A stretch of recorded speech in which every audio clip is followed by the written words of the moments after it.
हाँ जी बेटा, चलते हैं न्यूमेरिकल प्रॉब्लम नंबर 6 पे फ्रॉम द टॉपिक इलेक्ट्रोस्टैटिक्स।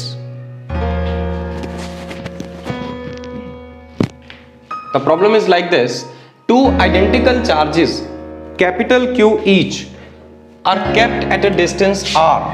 दो चार्जेस है, दोनों का मैग्नीट्यूड कितना है? Capital Q each।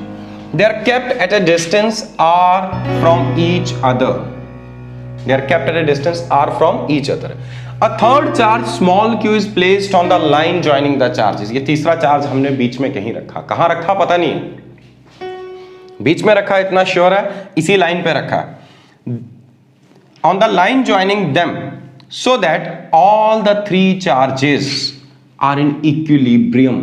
तो equilibrium का मीनिंग क्या है कि तीनों में से कोई भी चार्ज अगर आप उठा के देखेंगे, इस चार्ज को देखें, इसको देखें या इसको देखें, तीनों इक्विलिब्रियम में, तीनों पे नेट फोर्स कितनी होनी चाहिए? 0।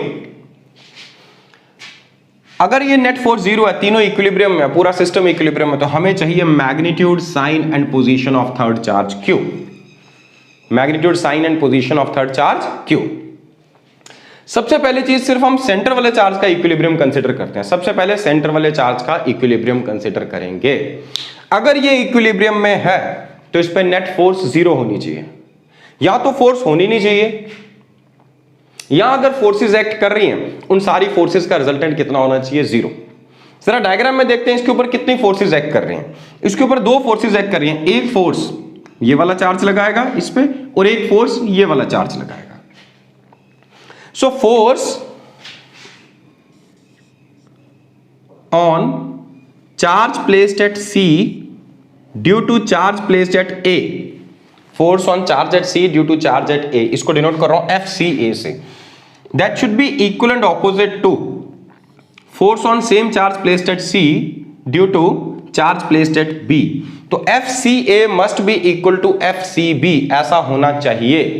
FCA must be equal to FCB, तभी ये C वाला चार्ज इक्विलिब्रियम। हालांकि अगर वेक्टर फॉर्म में लिखूं तो नेगेटिव साइन आना चाहिए, बट फिलहाल हम न्यूमेरिकल वैल्यूज की बात कर रहे हैं। दोनों फोर्सेस एक दूसरे के ऑपोजिट होनी चाहिए और मैग्नीट्यूड उनके इक्वल होने चाहिए, तभी नेट फोर्स 0 हो सकती है।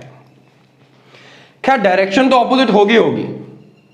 मान लीजिए एक मिनट के लिए दोनों कैपिटल Q पॉजिटिव है और ये नेगेटिव है, तो ये इसे अट्रैक्ट करेगा, ये इस पे फोर्स इस डायरेक्शन में लगाएगा। FCA की डायरेक्शन ये होगी और ये नेगेटिव ये पॉजिटिव, तो जो B इस पे फोर्स लगाएगा वो इस डायरेक्शन में होगी, तो डायरेक्शन तो ऑपोजिट रहेगी। मान लीजिए इस चार्ज का साइन भी वही है जो इन दोनों का है, ये दोनों पॉजिटिव है, ये भी पॉजिटिव है, यहां तीनों नेगेटिव है। ये चार्ज इसे रिपेल करेगा, तो force on C due to A, उसकी डायरेक्शन ये होगी, और ये भी इसको रिपेल करेगा, उसकी डायरेक्शन ये होगी। तो डायरेक्शन वाइज तो किसी भी कंडीशन में ये ऑपोजिट होने ही वाले हैं। क्या होना चाहिए? मैग्नीट्यूड वाइज ये दोनों फोर्सेस इक्वल होनी चाहिए। जरा इस फोर्स की बात करते हैं। Force on charge placed at C due to charge placed at A, force का फॉर्मूला हमारे पास K Q1 Q2 upon R square. तो देखिए Q1 Q2, एक चार्ज है कैपिटल Q, एक चार्ज है स्मॉल q, डिवाइडेड बाय, अच्छा हमसे ये पूछा था पोजीशन क्या है, हमने कहा जी इस चार्ज की पोजीशन है C, लेकिन इतना कहने से काम नहीं चलेगा, हमें बताना पड़ेगा कि इस चार्ज से कितने डिस्टेंस पे है, या इस चार्ज से इसका डिस्टेंस बताना पड़ेगा। तो मैंने किसी एक से इमेजिन कर लिया, मैंने मान लिया कि C का डिस्टेंस पॉइंट A से कितना है x, तो पॉइंट B से ऑटोमेटिकली कितना हो जाएगा? R माइनस x, क्योंकि टोटल डिस्टेंस कितना है? R। तो देखते हैं जरा, तो इन दोनों के बीच की सेपरेशन थी x अपॉन x का square, that must be balanced by force on C due to B। तो ये फोर्स कितनी होनी चाहिए? उस पेयर ऑफ चार्जेस को भी अगर आप देखें, उस पेयर में भी एक चार्ज कैपिटल Q है, एक स्मॉल q है, हाँ सेपरेशन कितनी है? R माइनस x, इसका स्क्वायर, ये कैंसल आउट हो जाएंगे। उसके बाद अगले स्टेप में आप इनके रेसिप्रोकल्स ले सकते हैं, फिर स्क्वायर्स भी कैंसल आउट हो जाएंगे। जब आप इनके रेसिप्रोकल लेंगे, ये मैं लिख नहीं रहा हूं, टेकिंग रेसिप्रोकल्स बोल रहा हूं। So x is equal to R minus x, इस x को यहां ले आइए, तो क्या हो जाएगा? Twice x is equal to R, that simply means x is equal to R by 2। तो पोजीशन हमें क्लियर होगी। साइन कुछ भी हो, ये दोनों पॉजिटिव हैं, इसका साइन नेगेटिव हो, पॉजिटिव हो, कुछ भी हो, कोई फर्क नहीं पड़ता, ये हमेशा इक्विलिब्रियम में रहेगा। लेकिन कब इक्विलिब्रियम में रहेगा? जब x की वैल्यू कितनी होनी चाहिए? R by 2। मतलब this charge small q should be placed at the mid point of the line joining. तो हमें पोजीशन की वैल्यू मिल गई, पोजीशन डिटरमिन करने के लिए हमने सिर्फ इस चार्ज का इक्विलिब्रियम कंसीडर किया।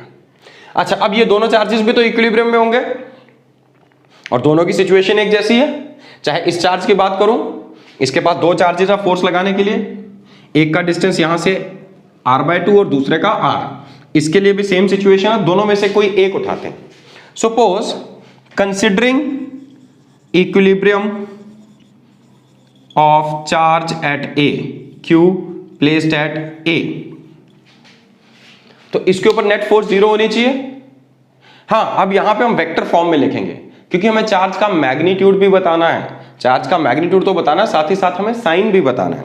तो यहां पर देखते हैं जरा, हम ये कह सकते हैं force on charge at A due to charge at C plus force on charge at A due to charge at B must be equal to 0 vector form में। हाँ, तो इसका मतलब FAC must be equal to negative of FAB, ऐसा होना चाहिए। Force on A due to C कितना होगा? ये होगा K capital Q small q upon इन दोनों के बीच की सेपरेशन कितनी है? x का square, that must be equal to negative of K capital Q का स्क्वायर, क्योंकि अब हम फोर्स चेक कर रहे हैं A पे जो लगाई किसने? इस चार्ज ने।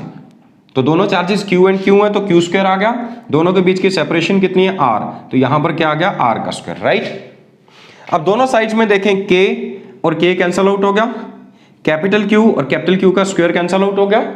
सो let's see what do we gate.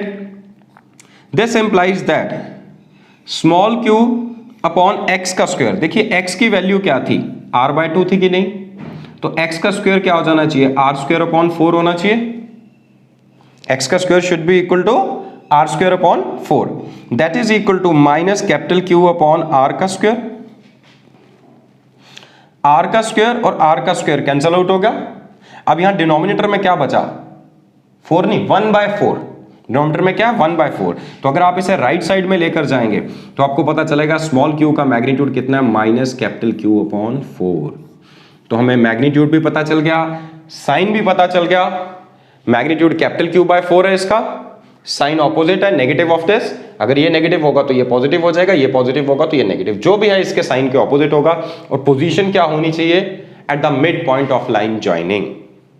कई क्वेश्चन ऐसे भी हो सकते हैं, उसमें सिंपली ये कहा जाए सेंटर पे रखा हुआ चार्ज ये इक्विलिब्रियम में है या it does not experience any force, तो उसके लिए सिंपली यही लॉजिक लगाना है, इसके आगे बढ़ने की जरूरत नहीं है। बट यहां कहा था पूरा सिस्टम इक्विलिब्रियम में है, तो हम और भी चीजें डिटरमिन कर पाए, magnitude and sign of this charge small q भी डिटरमिन कर पाए। ओके, तो प्लीज नोट